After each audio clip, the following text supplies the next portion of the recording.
Hey everyone, Henrichs at Valley Ridge, and I'm filming this immediately after active shooter in San Bernardino, California. 14 people were dead and at least twice as many wounded, or about twice as many wounded. And it's moments like this where we've got to take the opportunity to ask the most important questions. What do we value?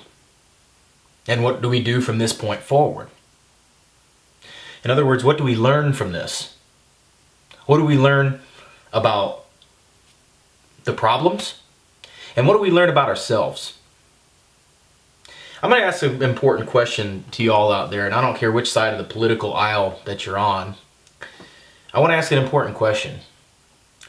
What is it that makes the United States of America different than anywhere else in the world? And some people will say there's nothing exceptional, there's nothing exceptional about America. There's nothing important about it. A lot of people would say that. A lot of other people would say that there is something that's different. That's why so many people from around the world want to come here and live.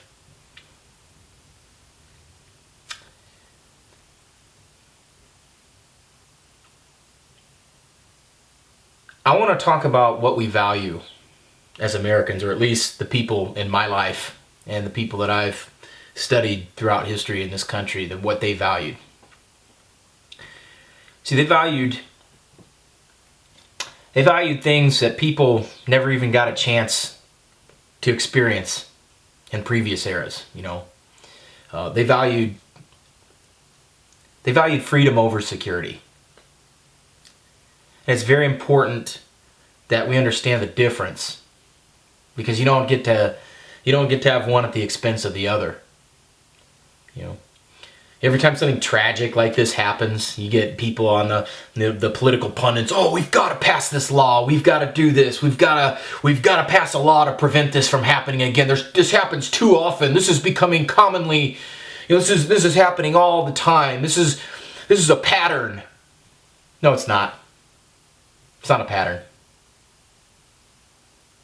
It's an active shooter.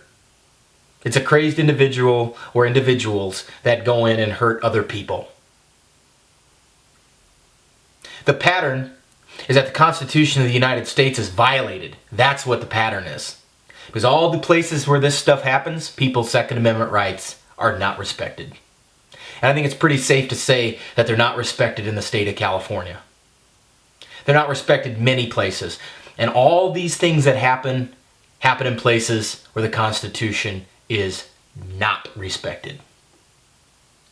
And the reason it's not respected is for some lofty goal of security. But what they fail to realize is that the Constitution provides the greatest security of all, and that's against encroachment of government into our lives. See, that's why the Constitution was written. And I understand that there's a lot of grieving people out there right now where their loved ones have been shot today. And I'm not going to say I understand how you feel, because I'm not you, and they weren't my relatives or people that I loved.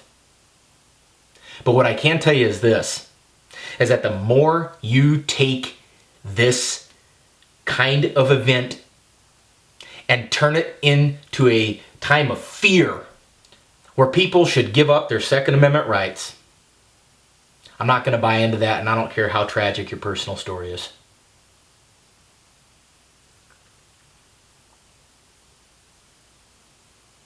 Secondly, at no time in our country's history has the Second Amendment been seen as the most archaic and threat to the security of a country as it is now. See, the difference between then and now, in other words, when it was written and now, is that when it was written, it was seen as it's the only amendment to the Constitution that says it's necessary to the security of a free state. And now we've got people saying it's the bane of a secure and free state. How times have changed. And if you're one of these people that looks at this situation, that looks at an active shooter, and if you're one of these people that looks at that and says, we need to ban certain types of guns, no, what we need to ban is gun-free zones. What we need to ban are laws that violate the Second Amendment. What we need to ban are people like the president and all the other, presidential nominees that think that we need stricter gun control. That's what we need to ban. Because when you raise your hand, when you're elected to president or any kind of public office, you say, I solemnly swear that I will support and defend the United States.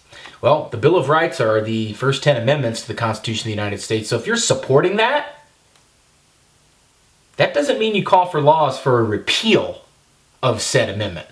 That's quite the antithesis. For all you No Child Left Behind out there, that means the opposite. So I'm here to tell you this, guys and gals.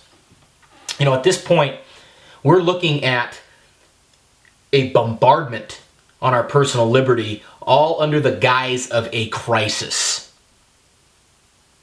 And why is it that the worst tyrants in history use crises to enact their agenda? Why is it that the worst dictators in history use events that are a public threat to push their agenda through? Why? Because it works. It works on feeble-minded, non-critically thinking individuals that want a knee-jerk reaction every time somebody goes on a rampage or deems some kind of threat to the country. That's why. I challenge everybody out there to rise above that and realize that the only time that this happens is when rights are violated, not upheld. This is Reid Henrichs with Valor Ridge reminding you, the lessons that we learn are written on the tombstones of others. We'll see you on the ridge.